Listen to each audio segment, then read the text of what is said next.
Hey guys, welcome to MadTech. Today we'll be learning how to log into your Discover Bank account online on your computer. And now let's dive right in. Now to log into your Discover Bank account on your computer, first open up your preferred browser as I have already opened the Google Chrome. And on the search bar, click over there and type in the address discover.com like this, and you enter on your keyboard, and then you'll be directed to the home page of Discover Bank over here. Now in order to log into your bank account of your Discover Bank, you can see there's a login panel over here, as well as if you click on the login button, same kind of login panel will appear. Now let's close this, and to proceed from over here, you can see there it says the credit card option over here. Click on the credit card option, and this kind of drop down menu will appear, and you'll be required to click on the bank account to log into our Discover Bank account over here itself.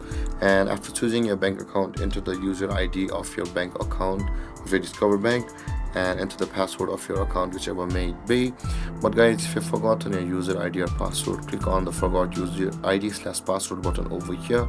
By that way, you will be able to retrieve your user ID or password depending upon which one you lost.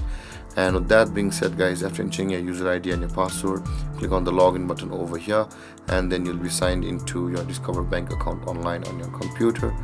And guys, this is how to log into your Discover Bank account online on your computer. And if you have any confusions or questions regarding the topic, feel free to comment in the comment section below, and don't forget to like, subscribe and hit that bell icon for more videos. Thank you for watching guys. Peace.